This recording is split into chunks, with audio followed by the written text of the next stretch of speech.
Shabir Shaik is a South African businessman from Berea, Durban, who rose to prominence due to his close ties with former South African President Jacob Zuma during Zuma's time as Deputy President of South Africa. On 2 June 2005, he was found guilty of corruption and fraud, which also led to Jacob Zuma's dismissal by then President Thabo Mbeki, setting in motion a long political battle between the pair.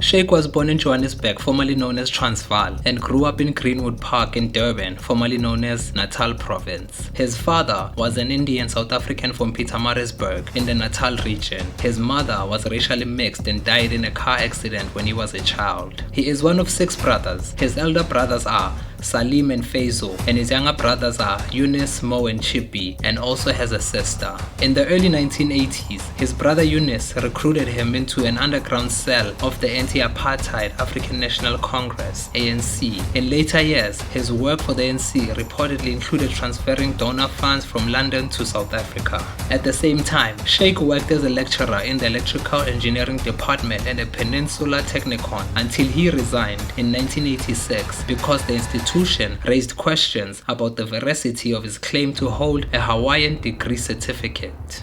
He pursued a master's diploma in engineering at the ML Southern Technikon, but left in 1990 after he was suspended for 1 year because, according to the institution, he cheated on an exam and was caught red-handed.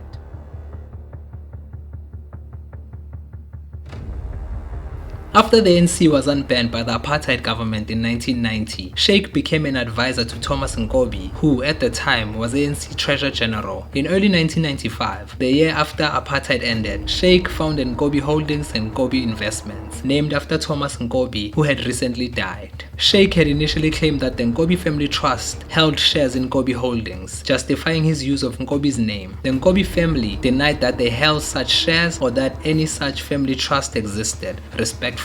Shaik's companies were situated in the new province of KwaZulu-Natal and ultimately encompassed broad interest in defense, information technology, and infrastructure. Several sources told the Mail and Guardian that during the mid-1990s, Shaik attempted to use his ANC affiliation to further his business interests across South Africa. Shaik later said that he and Ngobi had admired Malaysia's Bumiputera economic policy and that the Malaysian policy had inspired him to offer the ANC shares in his companies, an offer rejected by the ANC in 1995.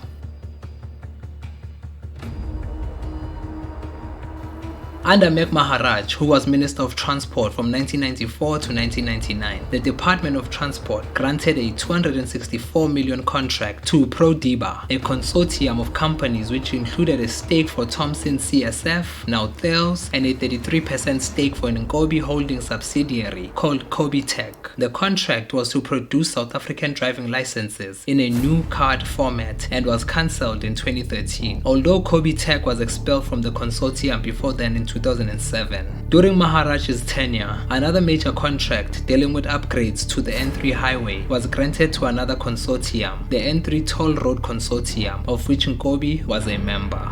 The Scorpions investigated Maharaj for several years on suspicion that the transport contracts had been granted improperly and fraudulently.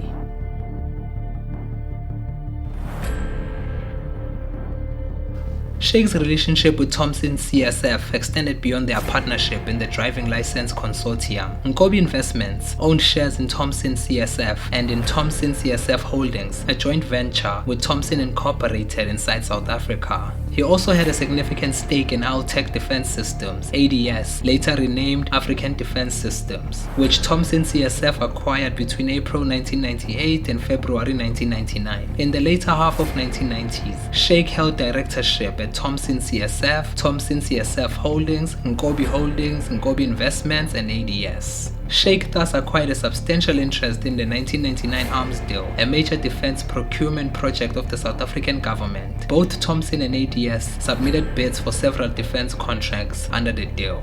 Ultimately, when the deal was finalized in 1999, both companies were awarded subcontracts for the 4 Volor-class frigates, which were to be produced for the South African Navy. In the case of Thomson CSF, the subcontract was to provide the combat suits for the frigates.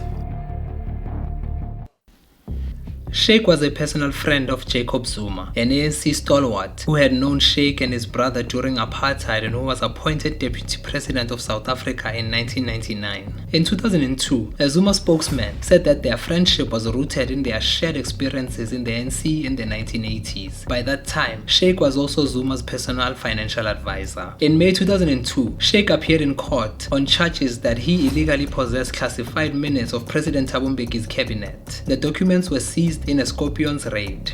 He had a long-standing relationship with Jacob Zuma, who needed assistance with his finances after returning from political exile in Mozambique in 1990. Zuma had been elected chairperson of the African National Congress, and Shaik assisted him financially, most in the form of interest-free loans with no date of repayment. Nkobi Holdings was initially wholly owned by Shaik. The shareholding went through various permutations subsequently. However, Shaik was at all relevant times a director of and exercised effective control over all the corporate entities within the Nkobi group. His brother, Shabir Shaik, was in charge of arms acquisition at the Department of Defense, which allowed Shaik to bid on a lucrative contract to supply Velour-class patrol corvettes to the South African Navy.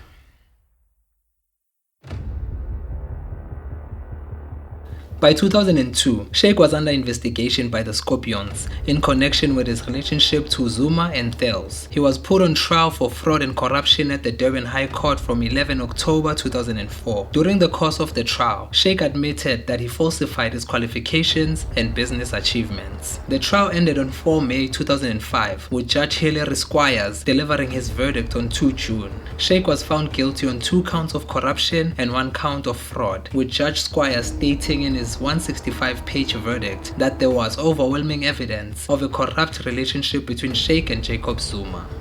The fraud charge related to testimony by Ahmed Farouk, Shaik's auditor, that Shaik held a meeting with him and Shaik's financial manager, where it was agreed that false journal entries be made to outer Nkobi Holdings financial statements. The second corruption charge relates to alleged attempts to solicit a bribe to Zuma from Thomson CSF. On 8 June 2005, he was sentenced to 15 years imprisonment on each of the 2 counts of corruption as well as a 3 years on count of fraud. The sentences were to run concurrently, giving him an effective 15-year prison term. He was given leave to appeal against his sentence on 26 July. His bail was extended until then. His appeal to the Supreme Court of Appeal failed on 6 November 2006. As a consequence of the ruling, Jacob Zuma was dismissed from his post as Deputy President by President Thabo Mbeki on 14 June 2005.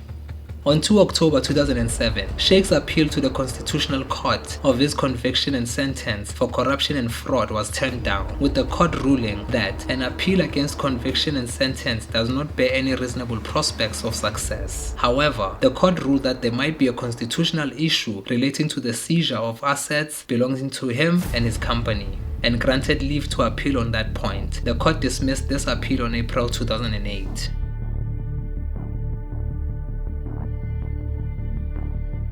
On 3 March 2009, Shaik was released on medical parole after serving 2 years and 4 months of his 15-year prison term. The head of cardiology at Nkosi Albert Luthuli Hospital in Durban, Professor D.P. Naidu, personally discharged Shaik in December 2008 because he was considered well enough to leave. However, Shaik remained in the ward until his parole. There have been several accusations of Shaik violating the terms of his parole, including staying at the Tanda Private Game Reserve for 3 nights in June 2009. The Department of Correctional Services said Shaik's parole officer had given him permission to recuperate in a luxury lodge. Must have been nice.